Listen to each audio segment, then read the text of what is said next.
안녕하세요. 똑소리 나는 재테크의 똑재입니다.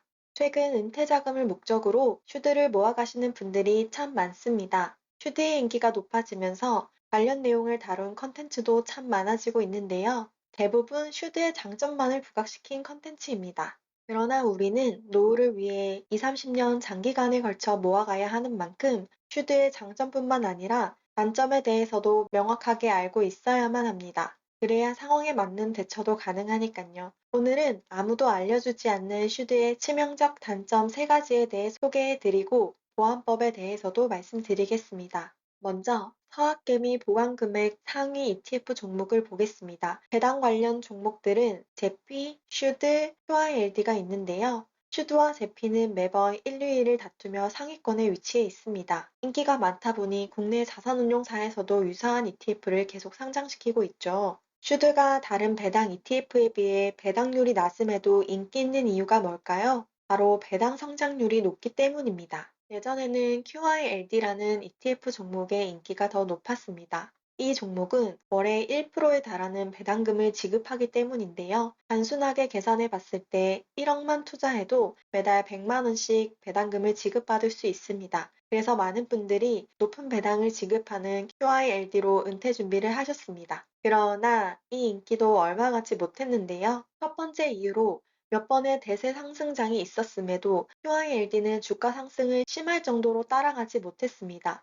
나스닥이 몇 차례에 걸쳐 크게 상승할 동안 QILD의 주가는 바닥을 기고 있습니다. 이 당시 QQQ가 아닌 QILD에만 투자를 했다면 소모가 상당했을 거라고 생각합니다. QILD의 인기가 시들어진 두 번째 이유는 물가 상승률을 고려했을 때 배당률이 오르지 않고 고정되어 있다는 것입니다. 이는 굉장히 치명적인 문제입니다. 내가 지금 1억 원을 넣어서 100만 원을 받는데 10년 뒤에도 똑같이 월 100만 원을 받는다고 하면 물가 상승률 연 4%를 고려했을 때 오히려 이는 더 손해라고 할 수 있습니다. 심지어 때에 따라 배당률이 8.4%까지 내려가기도 했는데요. 주가도 오르지 못하는 마당에 때때로 배당금까지 줄어드니 사람들은 다른 대안을 찾기 시작했고 그때 주목받은 것이 바로 슈드입니다. 상장 이후 슈드와 QILD의 지난 10년간의 주가 차트입니다. 슈드는 QILD와 다르게 장기간에 걸쳐 주가가 우상향하는 모습을 볼 수 있습니다. 게다가 큰 하락장에도 주가가 많이 빠지지 않는 우수한 방어력을 보여주었으며 여기에 배당률까지 10년에 걸쳐 꾸준히 성장하고 있습니다. 그렇기 때문에 장기간 모아가야 하는 종목으로 연간 배당률이 8에서 12%에 고정되어 있는 QILD가 아닌 매년 10% 이상 꾸준히 배당을 올려주는 슈드가 더욱 매력적으로 다가온 것이죠. 현재 슈드의 배당률은 3.6%로 낮은 편에 속하지만 지금처럼 배당을 계속 꾸준히 올려주다 보면 훗날에는 분명 배당률이 더 커져 있을 거라고 투자자들은 기대한 것입니다. 하지만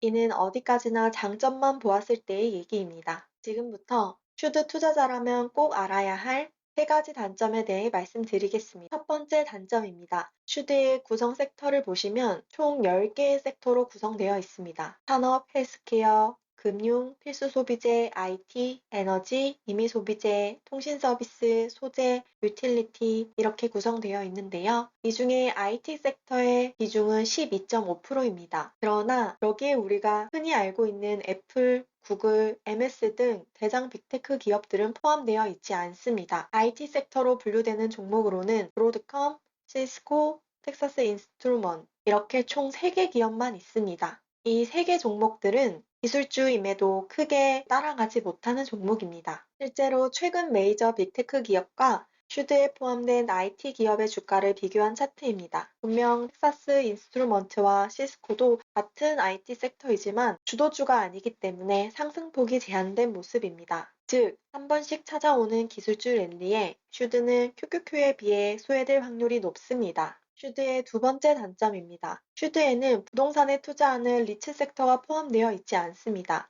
리츠 섹터는 인플레이션을 방어하는 특징과 함께 주식과 연관성이 떨어지기 때문에 자산 분배 차원에서도 가져가기 좋은데요. 슈드에는 단 하나의 리츠 종목도 포함되어 있지 않습니다.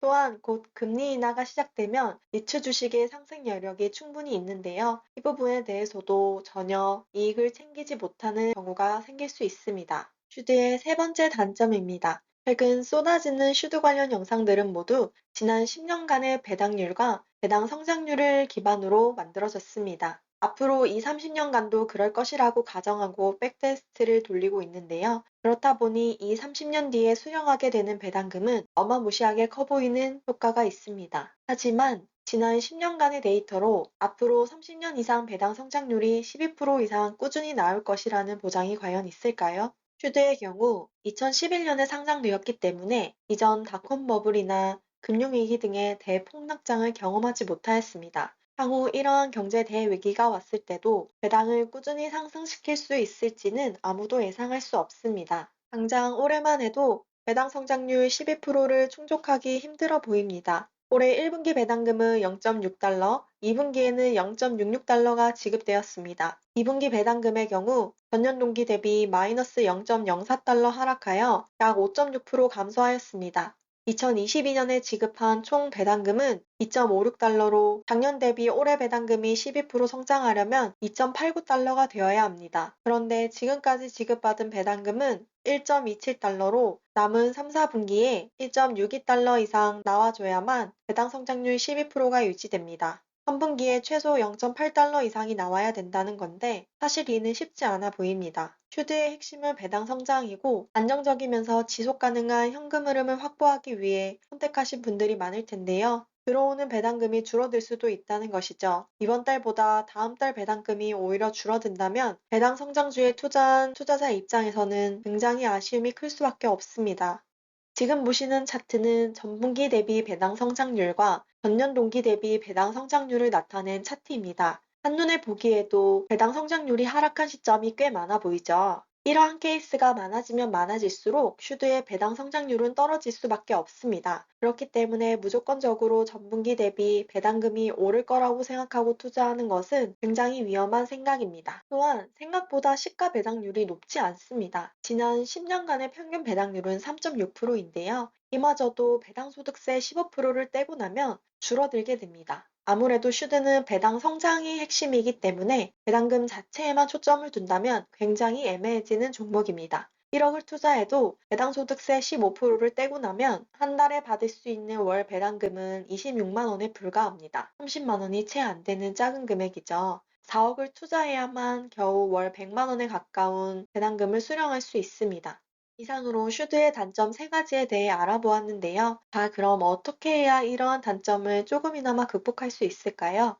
먼저, 슈드에 빠져있는 섹터를 보완해 주어야 합니다. QQQ나 애플, 구글, 아마존, MS, 테슬라, 엔비디아, 메타 등 핵심 빅테크 기업들을 포트폴리오에 일정 부분 편입시켜 기술주 상승을 어느 정도 따라갈 수 있도록 구성해야 합니다. 올해 같은 장에 슈드만 가지고 있었다면 기술주가 45%나 오를 동안 슈드는 0.5%밖에 오르지 못했으니 상대적 박탈감이 심하게 들었겠죠. 이러한 것이 계속되면 슈드를 모두 처분하고 기술주로 다 갈아타고 싶은 마음이 커질 수밖에 없습니다. 그러면 장기 투자가 불가하고 슈드의 장점을 최대한으로 활용하지 못하게 됩니다. 또한 슈드에는 리츠 관련 주가 하나도 포함되어 있지 않은데요. 리츠의 경우 인플레이션을 반영하여 움직이는 섹터이기 때문에 일정 부분 포트폴리오에 담겨 있는 것이 좋습니다. 또한 지금까지 가파른 금리 인상으로 리츠주의 주가가 많이 빠져 있기 때문에 앞으로 금리가 내려갈 경우 주가 상승 여력이 큰 섹터입니다. 대표적인 리츠주로 세계 최대 통신타워 리츠인 AMT, 세계 최대 상업용 부동산 투자회사인 리얼티 인컴, 미국 부동산 전체에 투자할 수 있는 ETF인 VNQ가 있습니다. 이러한 대표 리츠 관련 종목들을 포트폴리오에 편입시키는 것도 좋은 방법 중 하나입니다. 마지막으로 투자 기간 30년은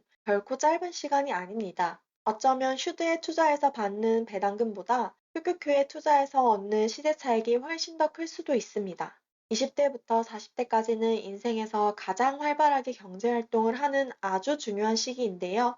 현금 흐름이 가장 원활한 시기에 꼭 배당주에만 몰빵할 필요는 없어 보입니다. 시세 차익과 현금 흐름을 고루 갖출 수 있는 포트폴리오를 짜보시길 추천드립니다.